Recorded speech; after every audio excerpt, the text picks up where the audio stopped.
Hello dear students, आज हम class 12th के ग्रामर का जो टॉपिक स्टडी करने जा रहे हैं उसका टॉपिक है यूज्ड टू, यानी कि वाक्यों में हम यूज्ड टू किस प्रकार से करते हैं।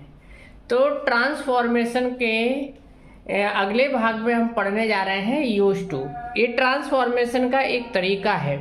इससे पहले हमने वीडियो में पढ़ा था रिमूव टू करने का तरीका, और ये उसी का उल्टा है, अपोजिट है यूज टू। रिमूव टू में हमने बताया था कि किस प्रकार से टू को हटाया जाता है। सेंटेंस में ये टू दिए होते हैं और इनको हटाने का तरीका हमने सीखा था। उस समय हमने बताया था कि जब सेंटेंस में टू दिया होता है तो टू की जगह सो लगा देते हैं और टू की जगह दैट लगा देते हैं, फिर एक सब्जेक्ट के अनुसार प्रोनाउन लगाते हैं, कैन नॉट लगाते हैं, और बाद में हम जो सेंटेंस का भाग बचा है वो लिख देते हैं। लेकिन आज हम उसी का उल्टा सीखने जा रहे हैं, यूज टू। यूज टू में स्टूडेंट्स जो चीज़ें हमें ध्यान रखनी है वो समझिए कि यूज टू हम कहाँ करेंगे। तो यूज टू में स्टूडेंट्स याद रखना है कि जहाँ सो दिया है उसकी जगह पर टू लिख दिया जाए, T-O-O टू लिख दिया जाए, और जहां दैट दिया है उसकी जगह टू लिख दिया जाएगा, यानी कि TO2 लिख दिया जाएगा। फिर ये प्रोनाउन देखिए, ये प्रोनाउन भी हमने अपने पास से लगाया। तो प्रोनाउन को देखना है, अगर वाक्य का सब्जेक्ट और यहाँ लिखा प्रोनाउन मैच करता है, अगर वाक्य का सब्जेक्ट और यहाँ लिखा प्रोनाउन मैच करता है तो इसे हटा दिया जाएगा, कैन या कुड को भी हटा दिया जाएगा और नॉट को भी हटा दिया जाएगा, क्योंकि इतनी सारी चीजें हमने स्टूडेंट्स अपने पास से जोड़ी थी जब हमने रिमूव टू किया था तब। अब हम यूज टू कर रहे हैं तो जो चीजें हमने अपने पास से जोड़ी थी उन सबको हमें हटाना होगा। स्टूडेंट्स तो क्या देखेंगे, सो की जगह टू लगा देंगे, दैट की जगह टू लगा देंगे। ये प्रोनाउन देखेंगे वाक्य के सब्जेक्ट से मैच कर रहा है या नहीं, अगर कर रहा है तो ये प्रोनाउन भी हटेगा, कैन या कुड प्लस नॉट भी हटेगा, और बाकी बचा हुआ सेंटेंस वैसे ही लिख दिया जाएगा। लेकिन ये प्रोनाउन अगर मैच नहीं कर रहा है तो फिर हटेगा नहीं। ये प्रोनाउन अगर मैच नहीं कर रहा है तो फिर हटेगा नहीं। तो फॉर के साथ इस प्रोनाउन का ऑब्जेक्टिव केस लिखा जाएगा। इसमें आगे एग्जाम्पल दिए हैं इस टाइप के, हम बताएंगे, तो उसका भी ध्यान रखना है। एक चीज और ध्यान रखना है स्टूडेंट्स की, अगर यहाँ नॉट नहीं दिया है तो फिर हमें टू से पहले नॉट लगाना होगा। नॉट दिया है तो नॉट हटा देंगे, अगर यहाँ नॉट नहीं दिया है तो टू से पहले हम नॉट लगाएं। तो दो तीन चीजें स्टूडेंट्स हम यूज टू करते समय याद रखेंगे। पहली चीज क्या है, सो की जगह टू लगा देंगे, दैट की जगह टू लगा देंगे। ये प्रोनाउन वाक्य के सब्जेक्ट से मैच करता है तो हट जाएगा, कैन या कुड भी हट जाएगा, नॉट भी हट जाएगा। लेकिन नॉट नहीं दिया है तो टू से पहले नॉट लगेगा। कौन से टू से पहले, इस वाले टू से पहले। तो देखते हैं इसे किस ढंग से हमने किया। ही इज, सो की जगह आ गया टू, वीक, दैट की जगह आ गया टू, ही और कैन नॉट हट गया और ये रन जोड़ दिया। He is too weak to run. तो स्टूडेंट्स इस प्रकार से हम इस सेंटेंस में यूज टू कर दिए। अब यूज टू तो सभी जानते हैं कि इस प्रकार के सेंटेंस में यूज टू किया जाएगा और एग्जाम में पूछा भी जाएगा कि इस सेंटेंस में आप लोग यूज टू करिए। लेकिन कभी कभी इस सेंटेंस को घुमा करके पूछ लिया जाता है, यूज टू करिए ऐसा ना पूछ करके कहा जाता है कि इस सेंटेंस को आप सिंपल बनाइए। तो स्टूडेंट्स अगर हम इस सेंटेंस को सिंपल बनाएंगे तो भी हम यही काम करेंगे, यानी कि इसमें हमें यूज टू ही करना है।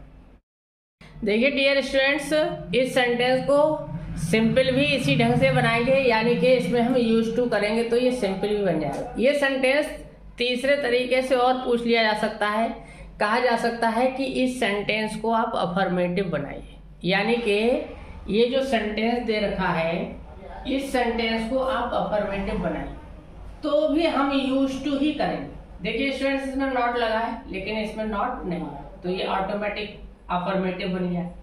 इस सेंटेंस में रिमूव टू के फॉर्म में लिखा था, ये यूज टू हो गया। देखिए टू का हमने यूज कर दिया और ये सेंटेंस स्टूडेंट सिंपल भी बन गया है। क्यों?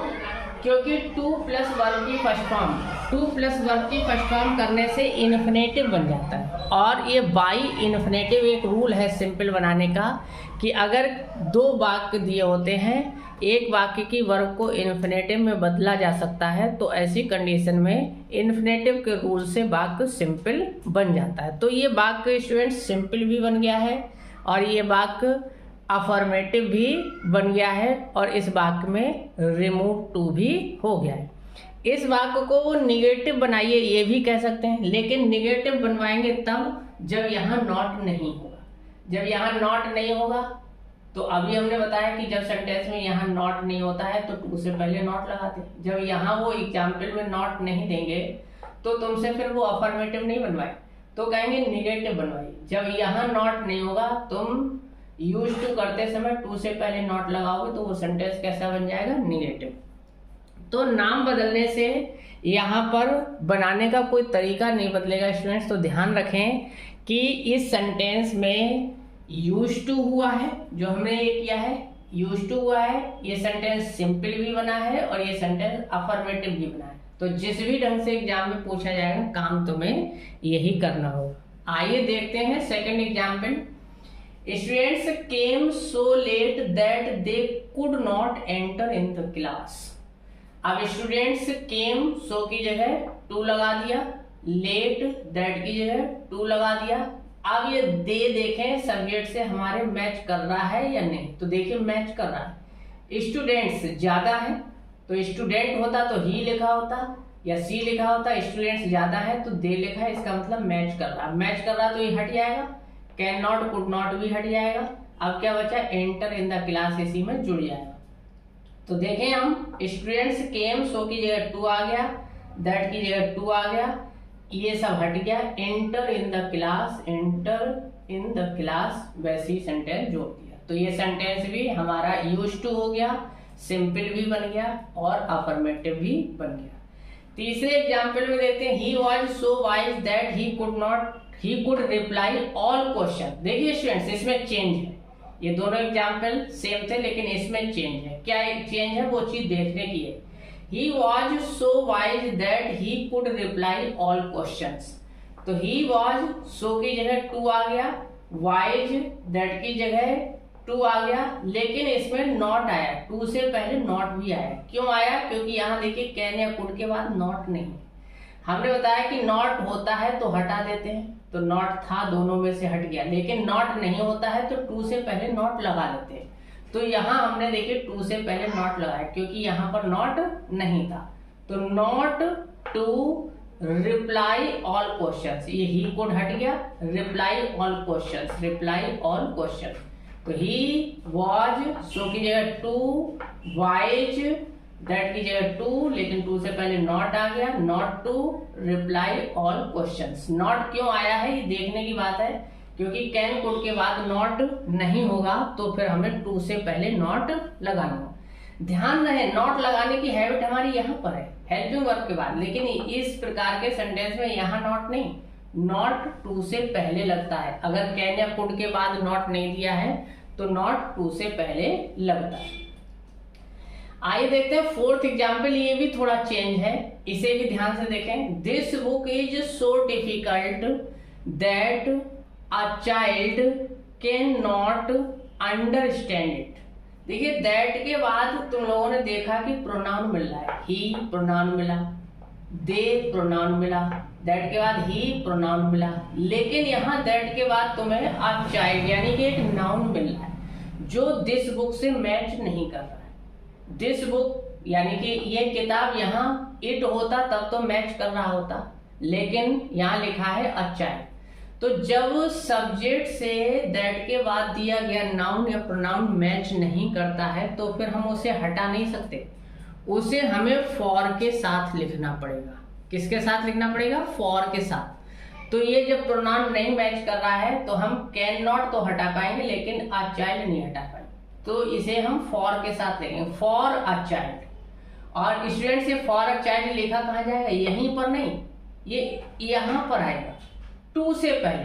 टू यहाँ लगाएंगे और ये उठ करके यहाँ आए, क्योंकि इससे पहले हमने यहाँ पर लिखे हुए प्रोनाउन को इधर पहुंचाया था जब हमने रिमूव टू किया था, लेकिन अब इसे फिर से हम उठा के यहाँ पर लाएंगे क्योंकि हम यूज टू कर रहे हैं। तो यहाँ पर थोड़ी सी टेक्निकल प्रॉब्लम हो सकती है आप लोगों की। फॉर अ चाइल्ड लिखेंगे, पता चला यहीं लिख दिया, तो यहाँ नहीं लिखना है, इसे हमें टू से पहले लिखना है। अब टू हम कहाँ लगाएंगे, दैट के स्थान पर लगाएंगे। तो देखिए इसमें दिस बुक इज, सो की जगह आ गया too, difficult for a child, ये आ गया फॉर अ चाइल्ड, फिर आया है टू, टू कैन नॉट हट गया, अंडरस्टैंड इट।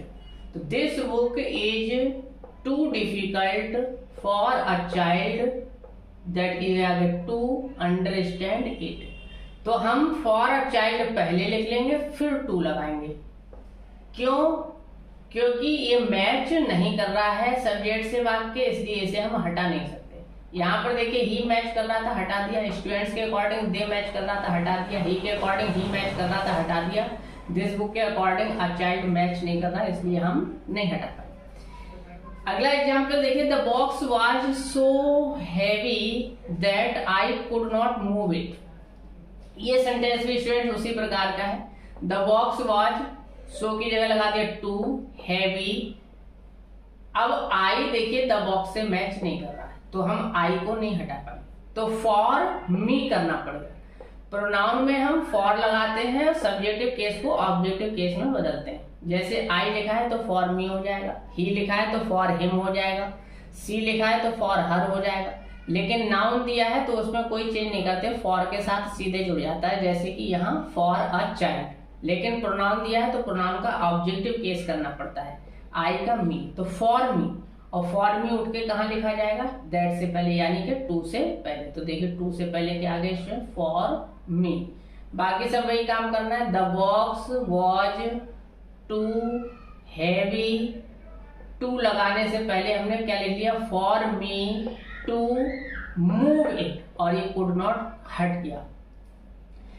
अगले एग्जाम्पल में देखते हैं स्टूडेंट्स, हमने बताया था जब रिमूव टू कराया था तो हमने बताया था कि कोई जरूरी नहीं है कि कैन नॉट कुड नॉट ही मिले सेंटेंस में। डज नॉट, डू नॉट भी मिल सकता है, विल नॉट, शैल नॉट भी मिल सकता है, शुड भी मिल सकता है।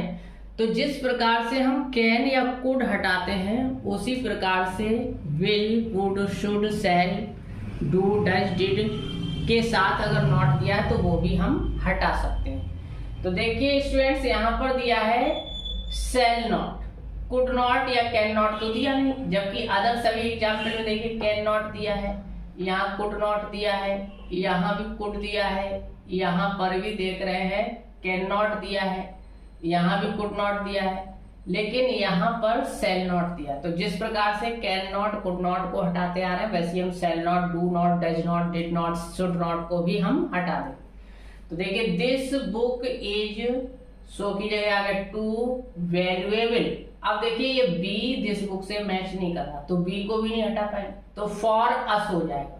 और फॉर अस को कहाँ लिखना है, दैट से पहले, यानी कि टू से पहले, क्योंकि दैट की जगह पे हम क्या लगा देंगे, टू, तो ये आ जाएगा टू से पहले फॉर अस। यहाँ पर देखिए आ गया फॉर अस। तो this book is too valuable, be का हो गया for us, too shall not हट गया, शैल इट। तो इस प्रकार से हम इस एग्जाम्पल को में यूज टू कर सकेंगे। इसी टाइप के एग्जाम्पल्स कुछ और देखते हैं स्टूडेंट्स। तो देखते हैं number 6, he is so lazy that he does not go for walk.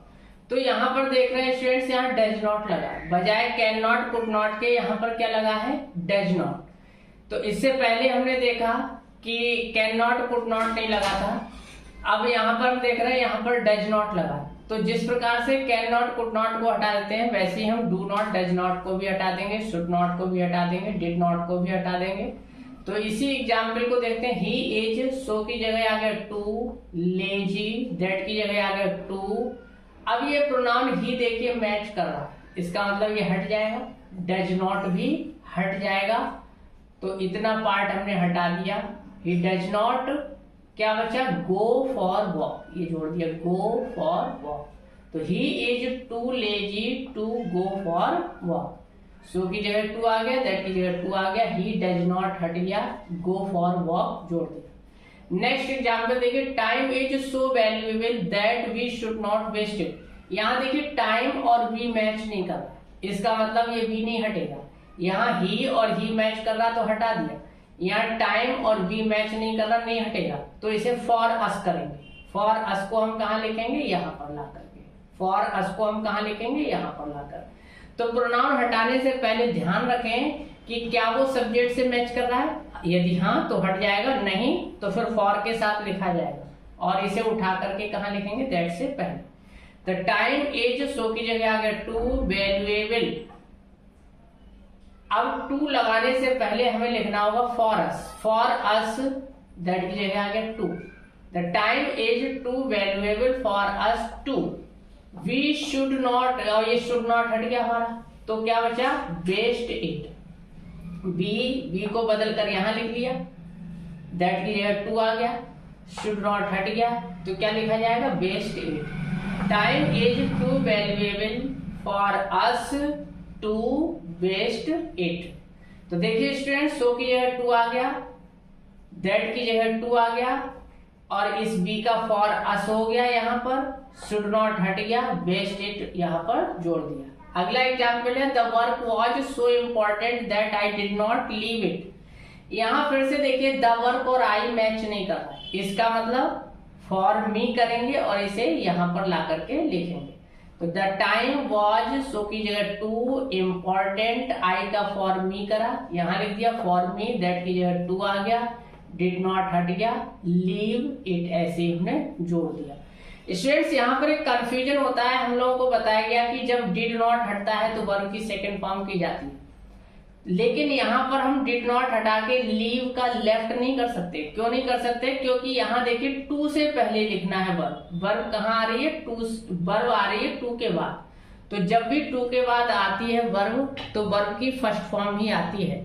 वैसे टेंस के अकॉर्डिंग डिड नॉट जब हटता है तो वर्ब की सेकंड फॉर्म कर दी जाती है, लेकिन यहाँ पर चूंकि हम सिंपल सेंटेंस बना रहे होते हैं इसलिए टू आता है। जो टू आ रहा है तो टू से पहले वर्ब की, टू के बाद वर्ब की फर्स्ट फॉर्म ही आती है। तो यहाँ चूंकि ना केवल हम वाक्य में यूज टू कर रहे हैं बल्कि सिंपल भी बन रहा है साथ में, और ये अफर्मेटिव भी बन रहा है, तो इस वजह से यहाँ पर डिड नॉट हटा करके वर्ब की सेकंड फॉर्म नहीं की जाएगी, क्योंकि इस वर्ब से पहले टू दिया है और टू के बाद हमेशा फर्स्ट फॉर्म ही आती है। It is so cold that one can not go out. It वाले सेंटेंस में वन लगाते हैं, ये हम पहले लिखा चुके हैं, और वन की जगह नन भी लगा सकते हैं। तो नन लगेगा तो नॉट नहीं लगेगा, ये भी चीज हमने तुम लोगों को बता दी है।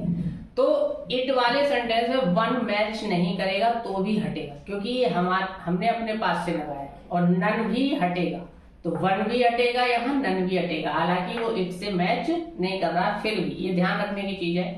इट इज, सो की जगह टू आ गया, टू कोल्ड, दैट की जगह टू आ गया, वन कैन नॉट हट गया, वन कैन नॉट हट गया, तो गो आउट इसी में हमने जोड़ दिया। It is so hot that none can walk outside. It is, so की जगह टू आ गया, टू हॉट, दैट की जगह टू आ गया, it is too hot to walk outside. यहाँ पर एक गलती और हो सकती है स्टूडेंट, हम देख रहे हैं कैन या कुड के बाद नॉट नहीं है, तो हम सोचे कि लाओ टू से पहले नॉट लगा लें। अगर नॉट लगाओगे तो गलत हो जाए। क्यों गलत हो जाए, क्योंकि यहाँ पर नॉट है नहीं, लेकिन नन से नॉट का अर्थ आ रहा है। वन के साथ कैन नॉट आता है, वन के साथ नॉट आता है, लेकिन नन में वन प्लस नॉट दोनों को जोड़ दोगे तो ये नन का अर्थ देता है, यानी कि नन इन दोनों का अर्थ है, वन प्लस नॉट दोनों का अर्थ, अर्थात नॉट इसमें हमें दिख नहीं रहा लेकिन नॉट है, इस वजह से हम यहाँ पर नॉट नहीं लगाएंगे। लेकिन गलती हो सकती है, हम देखें कैन कुड के बाद नॉट नहीं है तो लाओ यहाँ पर नॉट लगा दें, तो ऐसी कंडीशन में गलत हो जाएगा, क्योंकि नन ही नॉट का अर्थ दे रहा है, वन का भी अर्थ दे रहा है और नॉट का भी अर्थ दे रहा है नन, इसलिए इसमें नॉट नहीं लगे।